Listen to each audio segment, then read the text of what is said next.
Saudara-saudara di dalam Tuhan Yesus, di pagi hari yang baik ini, kita akan meneruskan cerita tentang Lexio dari 1 Tawarik pasal yang kedua. Jikalau di minggu kemarin di 1 Tawarik pasal yang pertama, kita belajar dari ayat yang pertama dari 3 suku kata, yaitu Adam, Set, dan Enos. Hari ini kita akan belajar satu ayat pendek juga, serta mempelajarinya secara dalam, yaitu dari 1 Tawarik 2 ayat yang ketujuh, yang berbunyi demikian. Anak-anak dari Karmi, Akan, yang membuat masalah di Israel. Dia adalah orang yang tidak setia tentang hal-hal yang dikuduskan oleh Allah. Nah, di pada bagian ini kita melihat bahwa ini merupakan sebuah pernyataan yang amat singkat.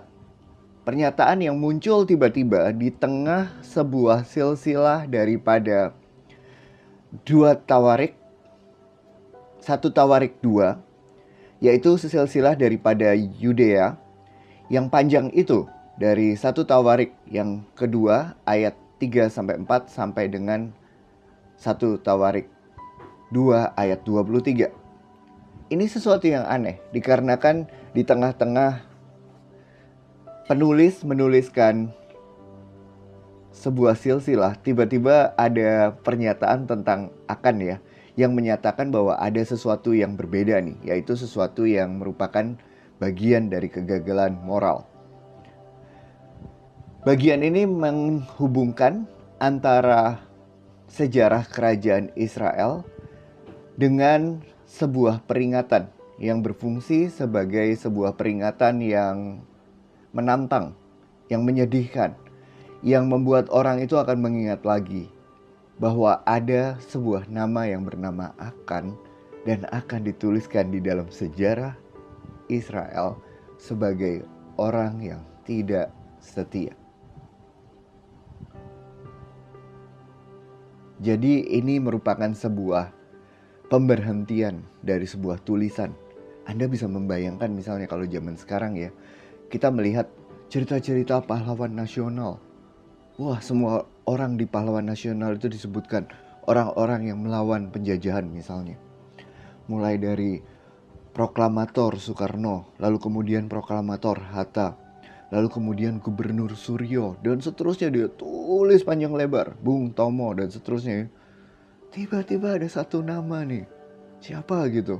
Dia tulis dia adalah seorang pengkhianat bangsa. Wah, pasti orang akan berhenti lalu melihat apa ya maksudnya gitu ya.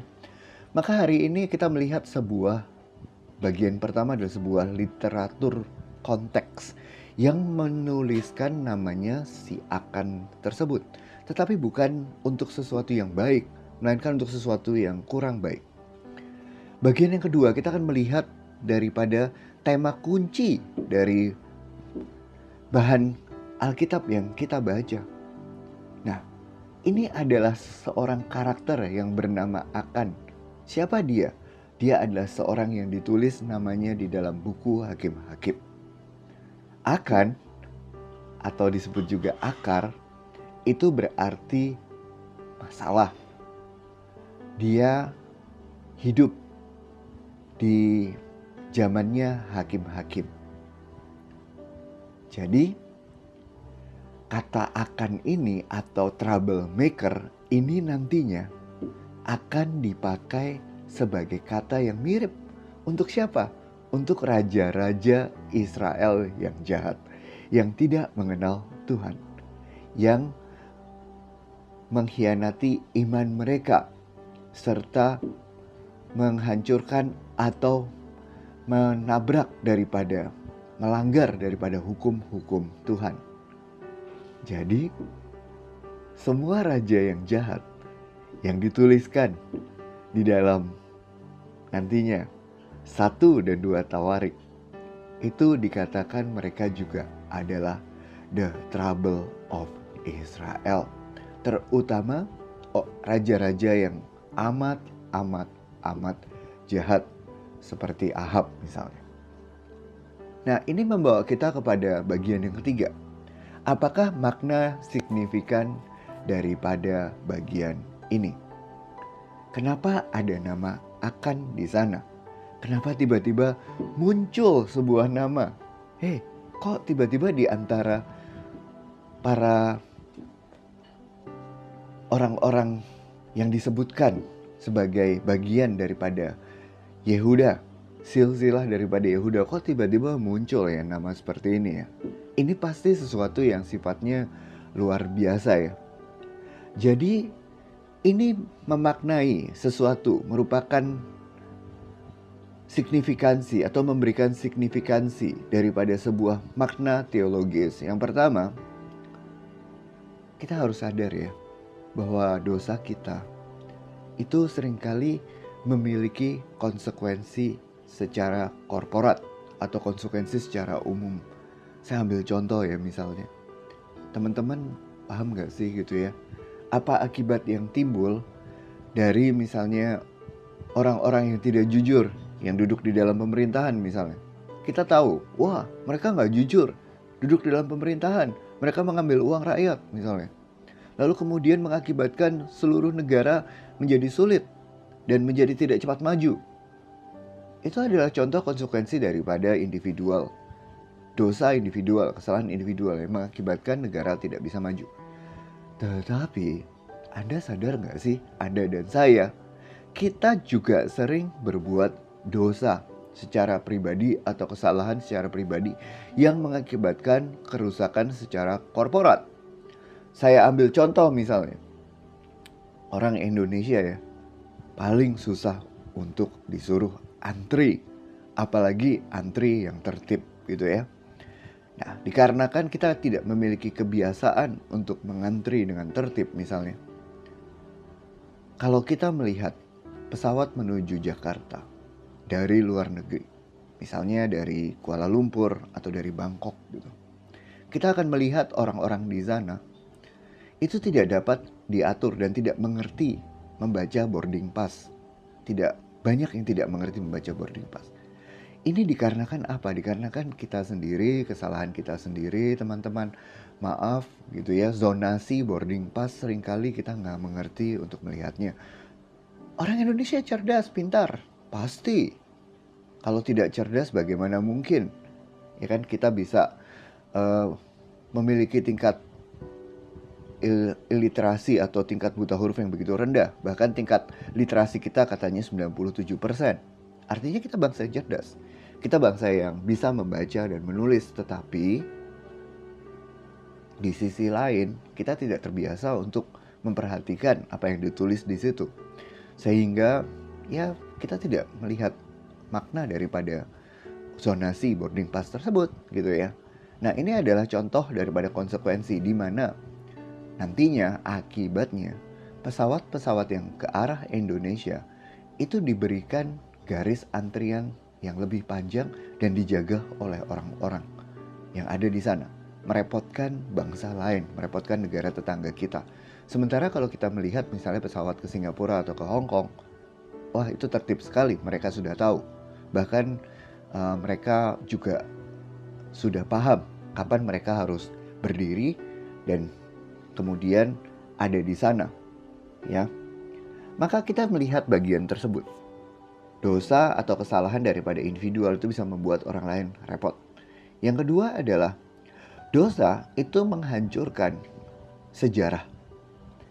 Jadi apa yang dimaksud di sini? Kalau kita melihat ya di dalam sejarah sebuah bangsa, kita akan melihat sejarah sebuah bangsa biasanya ditulis dari sisi yang positif ya. Kita mau menggambarkan nenek moyang kita sebagai sesuatu yang positif. Tetapi bagaimana jika di bagian positif tersebut itu ada satu bagian yang sangat negatif yang memang tidak dapat dihilangkan dari tulisan tersebut. Kalau menghilangkan tulisan tersebut ceritanya akan berubah. Nah, ini ada dua pilihan. Yang pertama adalah menulis ulang sejarah yang sebetulnya tidak bagus. Yang kedua adalah kita mengakuinya. Tetapi kita tahu bahwa kesalahan bisa menghancurkan sebuah negara. Kesalahan pribadi bisa menghancurkan sebuah bangsa. Maka cerita atau kisah tentang dosa tersebut itu tetap ada, tetap dituliskan oleh Alkitab. Walaupun Tuhan itu setia. Jadi Alkitab itu unik, teman-teman. Ini adalah makna yang ketiga, makna teologi yang ketiga, di mana Alkitab itu jujur menyatakan bahwa memang ada orang-orang yang setia, orang-orang yang disebut sebagai hero, tetapi juga menyatakan sebuah peringatan atau warning. Hey, ini ada sesuatu yang gak benar nih, ada sesuatu yang gak beres nih. Jadi practical application apa yang kita bisa ambil yang merupakan bagian yang keempat. Untuk kita sekarang, bagian ini menantang kita untuk melihat dan merasakan apa yang kita akan nantinya diingat ketika Anda dan saya sudah meninggal dunia, atau nantinya apa yang diingat oleh anak-anak dan cucu kita.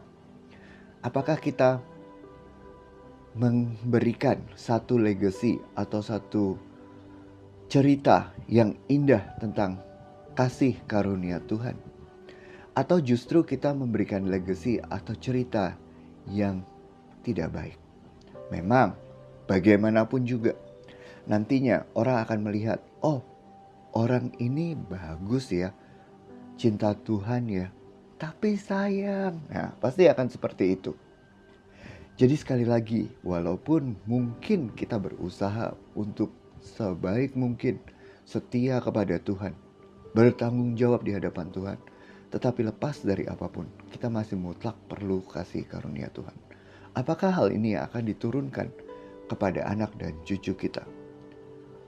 Jadi kita melihat bahwa bagian daripada Alkitab ini mengandung sebuah koneksi. Akar yang berarti adalah pembuat onar, pembuat masalah, yang menuntut nanti kepada pemimpin-pemimpin yang korupsi. Paulus beberapa waktu yang lalu di dalam 1 Korintus 10 ayat 6, lama yang lalu ya, 2000 tahun yang lalu sebetulnya, telah memperingatkan bangsa Israel tentang kegagalan ini. Hati-hati, jangan sampai kita menjadi pembuat onar atau troublemaker. Sebagai kesimpulan dari bacaan pada hari ini, ayat yang kita baca tadi merupakan sebuah peringatan di mana diselipkan di tengah sebuah silsilah. Hal ini menggambarkan bahwa bagian peringatan ini merupakan sebuah statement teologis yang menjadi peringatan bagi perbuatan akan yang sangat buruk, yang menjadi sebuah peringatan juga bagi kita untuk tetap setia, tetap memberikan yang terbaik di dalam hidup kita, tetap hidup dengan jujur, dengan kudus, dengan baik. Karena kenapa? Karena tanpa Tuhan, kalau kita punya kepandaian, kita punya talenta, kita punya kehebatan, bisa jadi kita menjadi pemimpin, dan pemimpin yang tanpa Tuhan dan tanpa takut akan Tuhan, bisa jadi dia menjadi seorang troublemaker. Teman-teman juga harus sadar, dosa akan membawa kematian bagi banyak orang Israel. Orang Israel terpukul kalah, dan hari itu beberapa dari mereka terbunuh. Dikarenakan kenapa? Dikarenakan dosa dari Akan.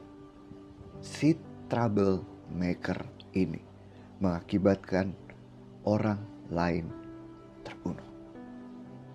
Kalau hari ini kita disuguhkan kepada cerita-cerita yang mirip seperti ini, mari kita merefleksikan kehidupan kita. Jangan-jangan kita adalah troublemaker. Dan jika kita adalah seorang yang hidup selama ini di dalam kehidupan yang bebas, yang troublemaker, yang sesuka-suka kita, yang menganggap diri kita hebat, teman-teman, bertobat. Tuhan Yesus justru sebaliknya, dia justru mati bagi Anda dan saya. Dia yang sebetulnya sangat hebat, justru rela mati, rela menderita. Mari kita berdoa.